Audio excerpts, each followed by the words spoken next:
Hoy vamos a avanzar un poquito más en Abiud. Esta es la parte número 2 de Abiud. Todavía no he terminado Abiud, que quiere decir Padre de Alabanza. Y quiero que nos profundicemos un poquito más en Abiud, porque nosotros oímos hablar muchas cosas acerca de la alabanza y la adoración. Y ayer hablamos que la alabanza y la adoración la asociamos siempre con cantar, pero vimos que hay una definición de lo que es alabanza, hay un concepto religioso de lo que es alabanza y también hay un concepto retórico de lo que es la alabanza. De acuerdo a lo retórico, es un género discursivo, o sea que tiene que ver con discursos, tiene que ver con articular palabras. Vimos entonces que hay alabanza y hay adoración, pero yo quisiera profundizarme un poquito más, porque a veces tenemos conceptos muy estrechos y a mí me gusta que tengamos los conceptos bien explicados para que ninguno se confunda. En la página de los hermanos Miel tienen algo bonito. Ellos expresan la diferencia entre alabanza y adoración, pero yo voy a ir un poquito más profundo que ellos. Aprecio lo que ellos dicen. Hermana Ale lo compartió y es cierto. No estamos contradiciendo nada de lo que Miel presentó como alabanza y adoración. Inclusive el día sábado pasado, Marcos Estrada nos habló de la diferencia entre alabar y adorar. Y gracias a Dios. Dios bendiga a los hermanos de Miel, Dios bendiga a Marquitos Estrada. No estoy tratando de querer superarlos a ellos, sino que quiero añadir algo a lo que ellos ya dijeron, porque si no, no vamos a estar bien ubicados. Y yo quiero que estemos bien ubicados. Yo sé que si los hermanos de Miel escucharan este mensaje, me darían también la razón, porque yo quiero mostrar la diferencia entre alabanza y adoración del Antiguo Testamento y alabanza y adoración en el Nuevo Testamento, porque no es lo mismo. Si ustedes notan, en la concordancia, muchas Biblias tienen concordancia hasta atrás, y ustedes van a encontrar lo que es adorar en la concordancia y está el adorar en el Antiguo Testamento. Desde que usted lee en Génesis ya aparece la palabra adorar, en Éxodo aparece la palabra adorar, en Primero de Samuel aparece la palabra adorar, en Segundo de Reyes, en Segundo de Crónicas, en Nehemías, en Salmos, en Isaías, en Daniel, en Zacarías, en todos esos libros aparece la palabra adorar, lo cual significa que en el Antiguo Testamento se podía adorar. Muy bien. Luego la palabra alabanza. La palabra alabanza está en Segundo de Crónicas, está en Nehemías, está en Salmos, está en Isaías, está en Jonás, está en Sofonías. Entonces yo quiero que primero que todo ustedes se den cuenta que en el Antiguo Testamento se podía alabar y se podía adorar. Vamos a ir con paciencia, porque tenemos que saber la diferencia de la alabanza y adoración del Antiguo Testamento y la alabanza y la adoración en el Nuevo Testamento. Entonces, yo quiero que veamos, pues, que en el Antiguo Testamento la gente era diferente a la gente del Nuevo Testamento. Vamos a ir a leer a Mateo, Mateo capítulo 11 y versículo 11, y vamos a leer también Lucas 7:28, porque esos dos pasajes son paralelos y dicen lo mismo.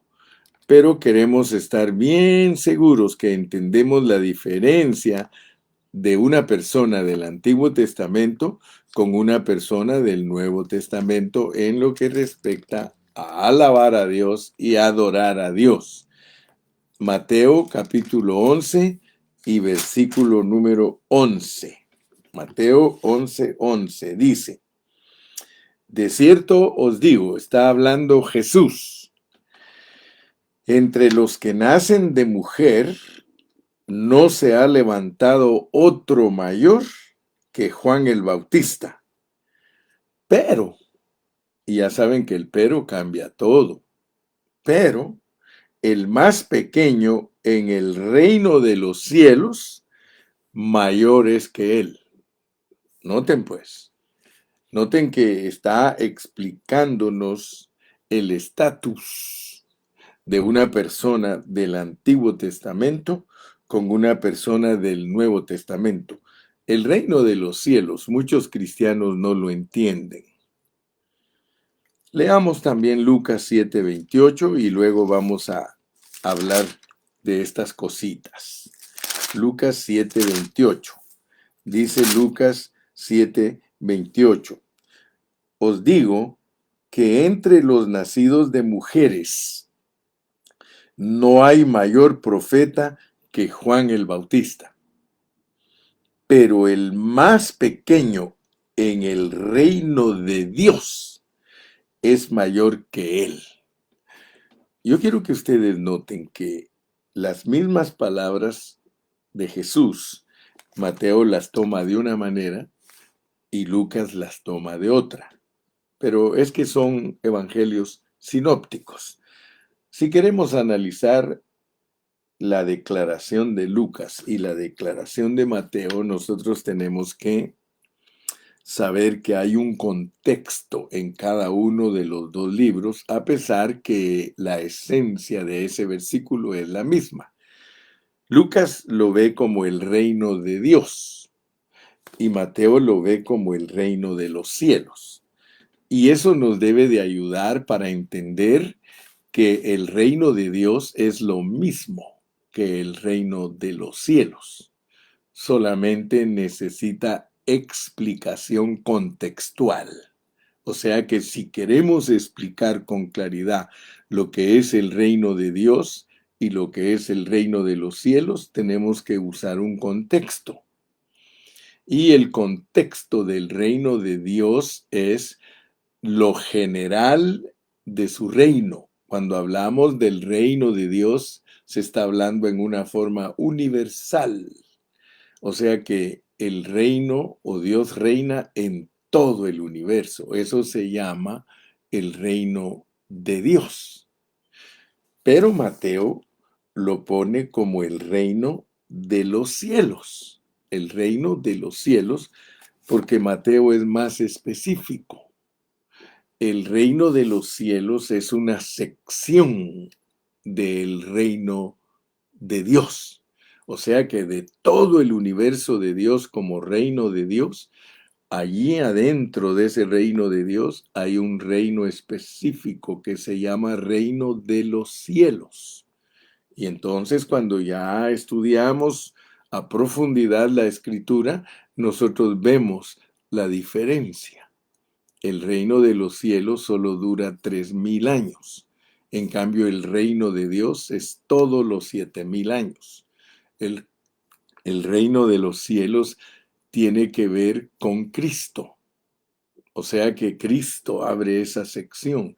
Por eso es que Juan el Bautista predicó: arrepentíos porque el reino de los cielos se ha acercado. Ya estaba aquí el reino de Dios, pero ahora nos dicen que el reino de los cielos se ha acercado porque el reino de los cielos es una persona, es Jesucristo. Y por eso el reino de los cielos tiene que ver con los 2000 años de gracia y tiene que ver con los 1000 años de reino establecido en la tierra.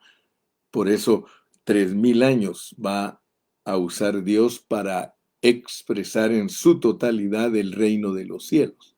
No así del reino de Dios. El reino de Dios es los 7000 años.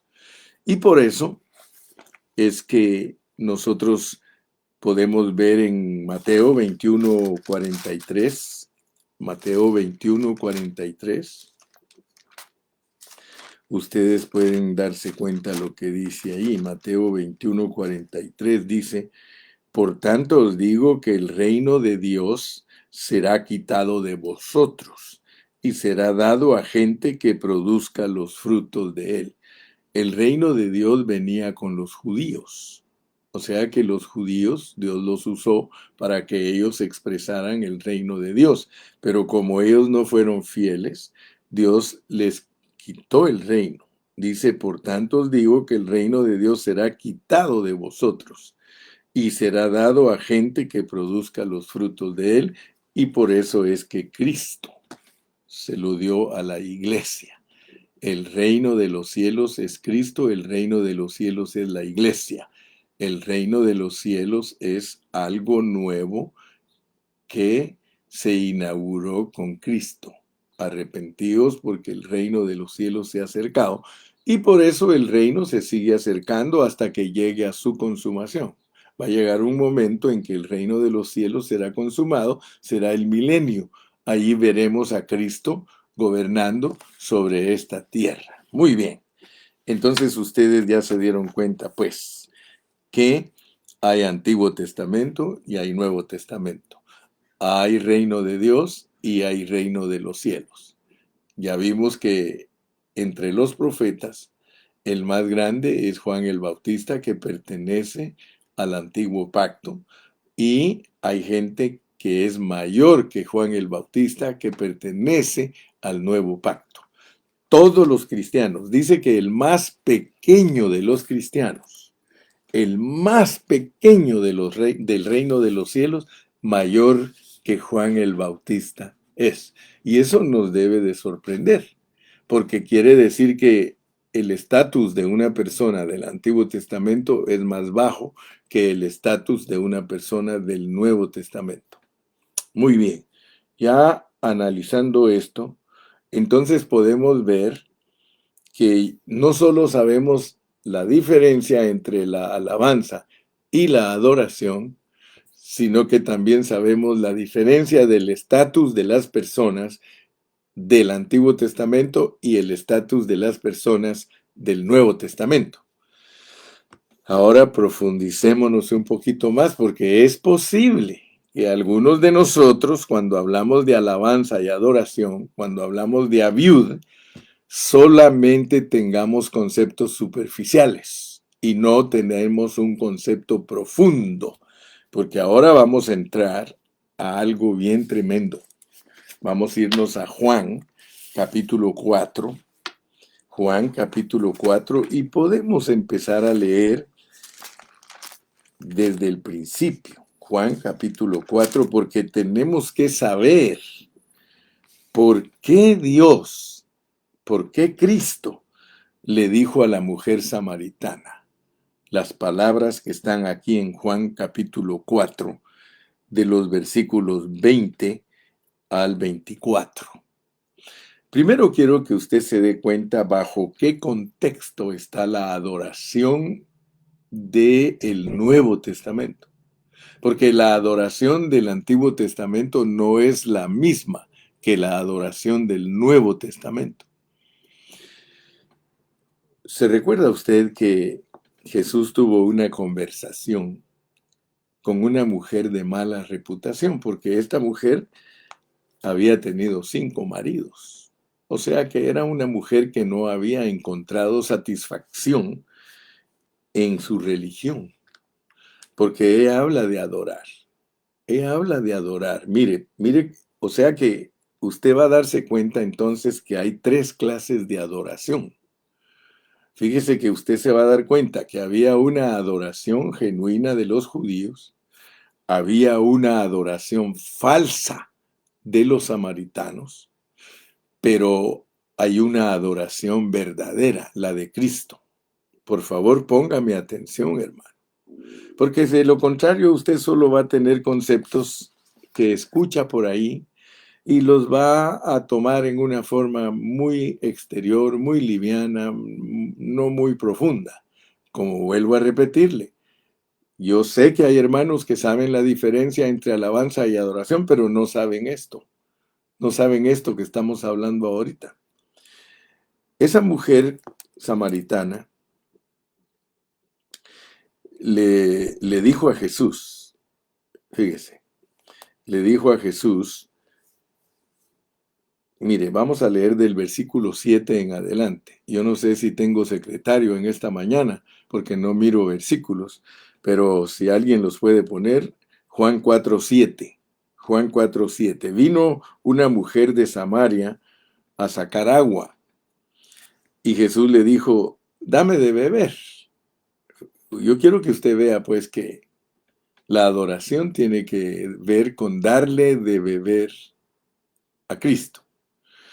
Pues sus discípulos habían ido a la ciudad a comprar de comer. La mujer samaritana le dijo, ¿cómo tú, siendo judío, me pides a mí de beber? Que soy mujer samaritana, porque judíos y samaritanos no se tratan entre sí, eran enemigos. Aquí hay dos adoraciones, una verdadera y una falsa. Son enemigos. Respondió Jesús y le dijo, si conocieras el don de Dios y quién es el que te dice, dame de beber, él está buscando adoración, beber. Tú le pedirías y él te daría agua viva. La mujer le dijo, Señor, no tienes con qué sacarla y el pozo es hondo. ¿De dónde pues tienes el agua viva? ¿Acaso eres tú mayor que nuestro padre Jacob, que nos dio este pozo, del cual bebieron él, sus hijos y sus ganados? Respondió Jesús y le dijo, cualquiera que bebiere de esta agua volverá a tener sed. Está hablando de una adoración que no es genuina. Una adoración que no es genuina. Cuando uno adora algo que no es genuino, todo el tiempo va a tener sed. Mas el que bebiere del agua que yo le daré, no tendrá sed jamás, sino que el agua que yo le daré será en él una fuente de agua que salte para vida eterna.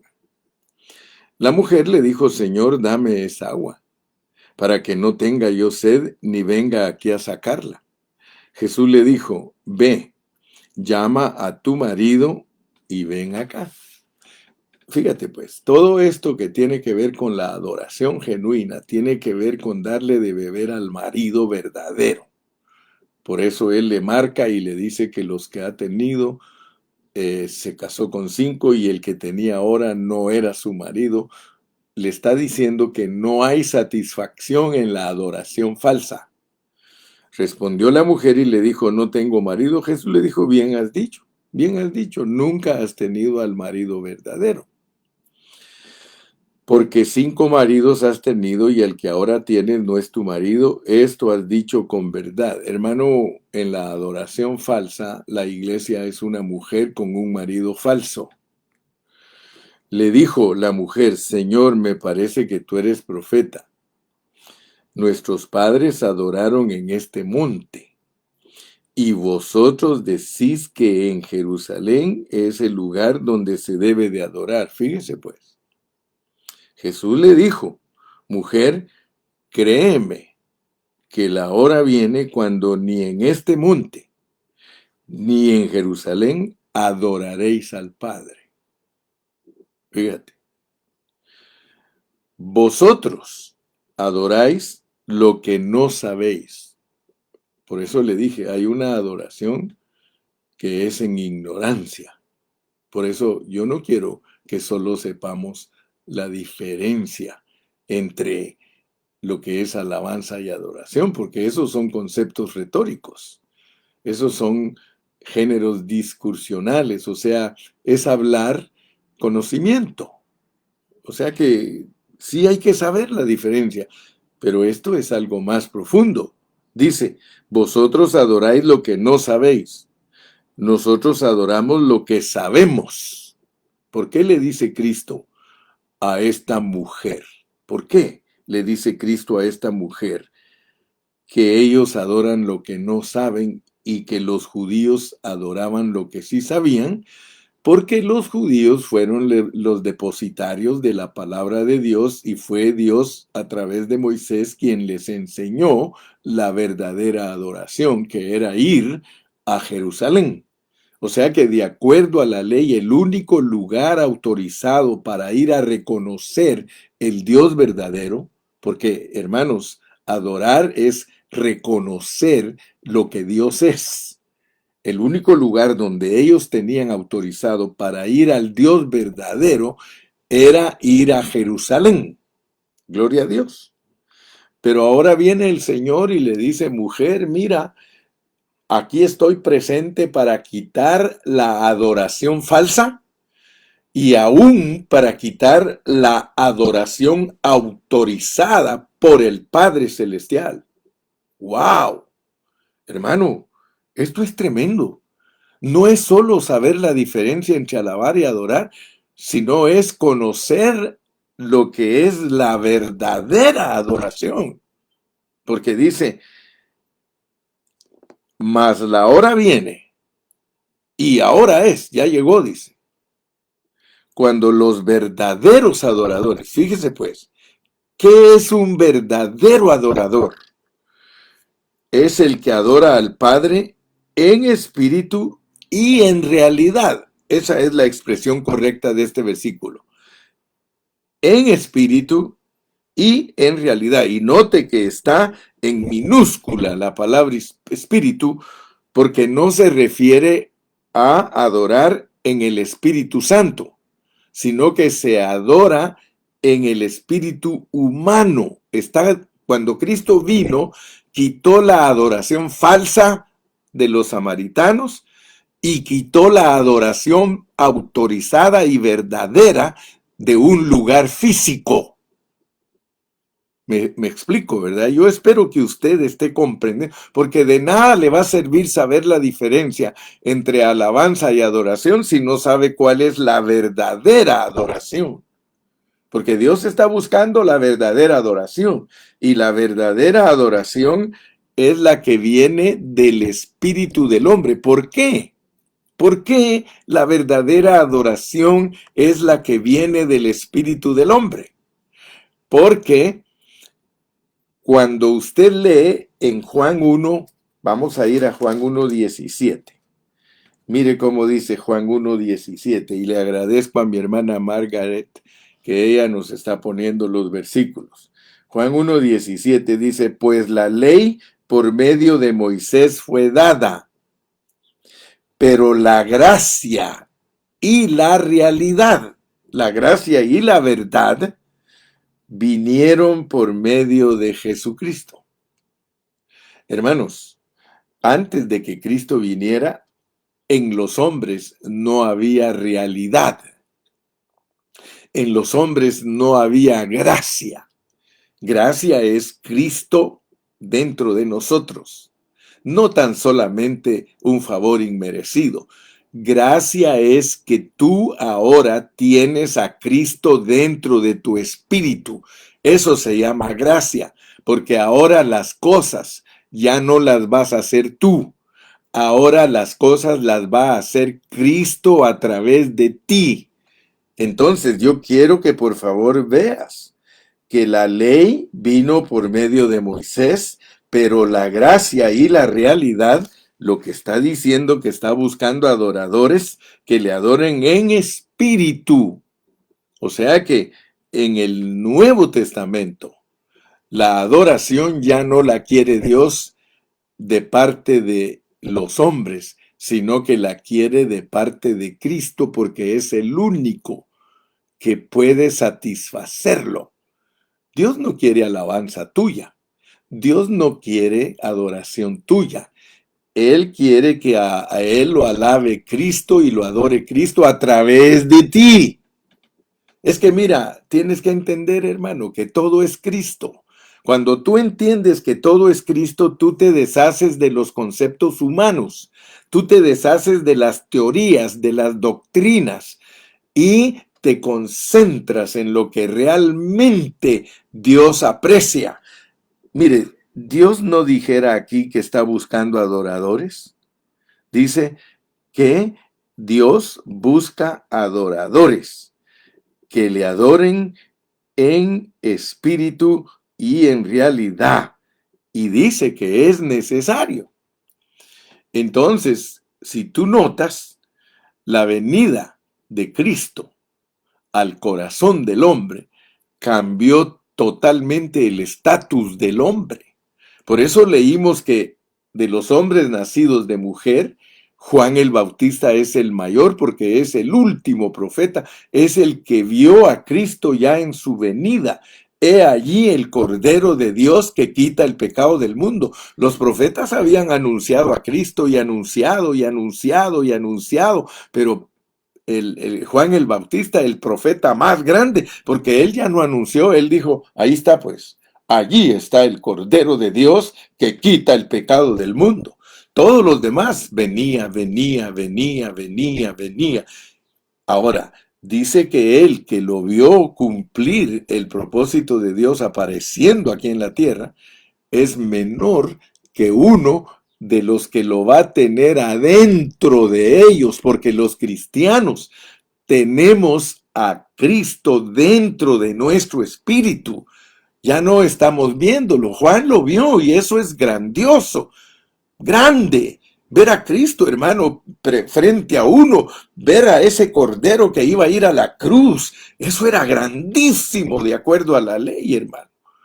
Pero fíjese que es mayor.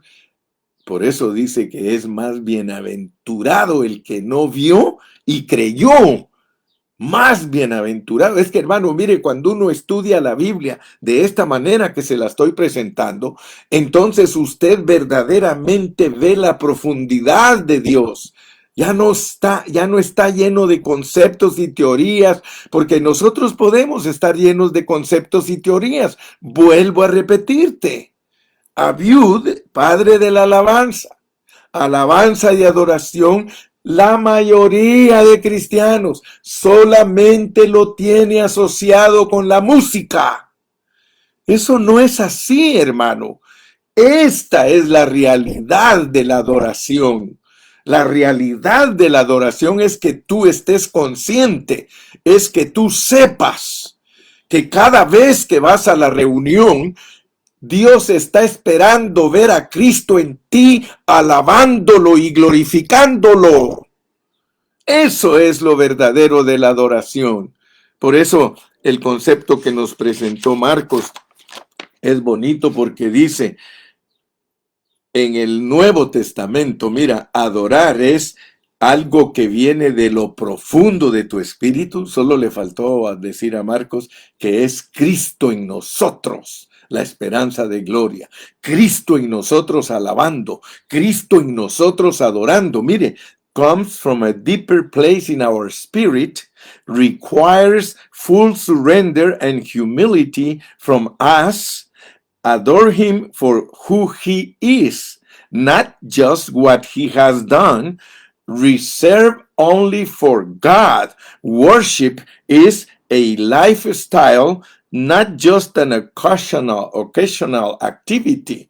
Entonces, yo creo que en esta mañana Dios te está abriendo tu entendimiento de acuerdo a la pureza de la palabra de Dios. En el Nuevo Testamento por eso es que nuestras reuniones no son cualquier cosa, hermano. Es que mire, de verdad, hermano, discúlpeme que sea tan crudo y rudo, pero quiero decirle que hay muchos hermanitos que van a las reuniones sin saber todas estas cosas y por eso viven como viven. Por eso se conducen como se conducen, porque no tienen conciencia. No tienen conciencia.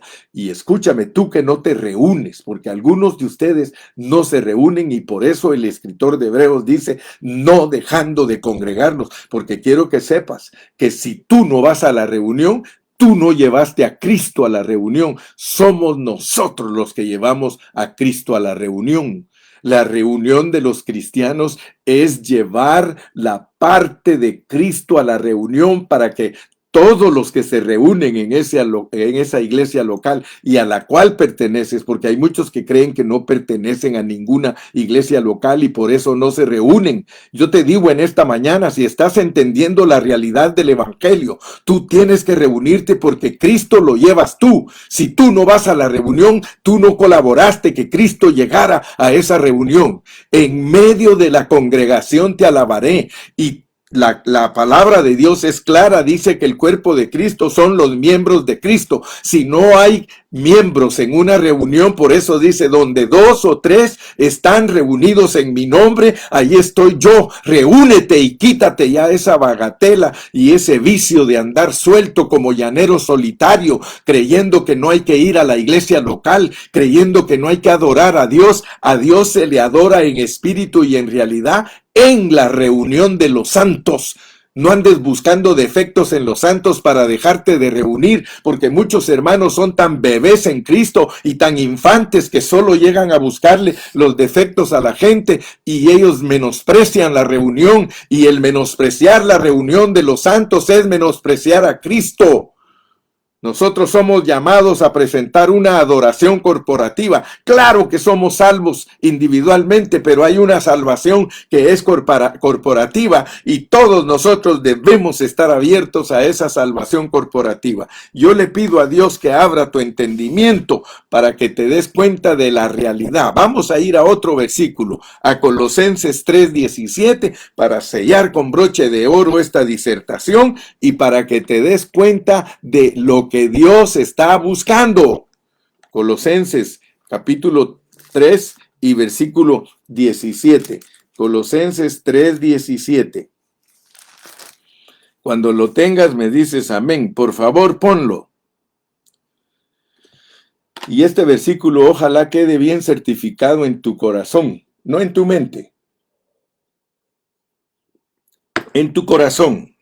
Y todo lo que hacéis, y todo lo que hacéis, sea de palabra o de hecho, hacedlo todo en el nombre del Señor Jesús. Fíjate pues, muchos leen estos versículos y no saben lo que ellos significan. Este versículo significa que cuando tú hagas algo, sea Cristo el que lo hace en ti. Eso significa hacer algo en el nombre del Señor. No es que pronuncies y digas, oh, yo esto lo hago en el nombre del Señor Jesús. No, no, no, no, no. Es que estés consciente que Cristo lo está haciendo a través de ti, que no es tu intelecto nada más, sino que es tu espíritu el que lo está haciendo, es Cristo. Eso es hacer cosas en el nombre del Señor Jesús, es que Él las haga por ti.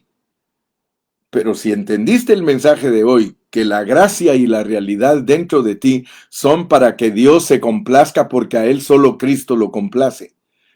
A Dios no lo complaces tú, ni lo complazco yo, hermano. Tienes que entender, tienes que masticar, tienes que ingerir, tienes que digerir y tienes que asimilar esta verdad. Hacer cosas en el nombre del Señor Jesucristo sencillamente significa que Dios las hace por medio de Cristo a través de ti. Es Él el que alaba a Dios en medio de la congregación. Te alabaré. Gracias al Señor, dice mi hermana Mary, y no está enojado. Es Dios hablando. Gracias, hermana Mary. Ella ya me conoce porque yo a veces digo así, y no estoy enojado, porque la realidad es que no estoy enojado, sino que estoy celoso. Estoy celoso de que hagamos las cosas bien, hermano. Mire, yo a veces escucho a muchos conferencistas hablar de la alabanza y de la adoración, y me doy cuenta que lo que menos ellos aplican es que lo haga Cristo a través de nosotros. Ellos se dedican a fórmulas de hombre. Mire, me gustó mucho un tiempo atrás, yo escuché a un hermano predicador y él muy sencillamente dijo, no seamos estrechos, porque hay muchos que en vez de predicar la verdad de Cristo, son tan estrechos que la alabanza y la adoración la reducen a una música que según ellos es la única que tiene aprobación delante de Dios. Escúcheme lo que estoy diciendo. Hay hermanos pastores, siervos de Dios, predicadores, líderes que reducen la alabanza y la adoración a cierta clase de música. Dice, esta es la verdadera música con que se debe de alabar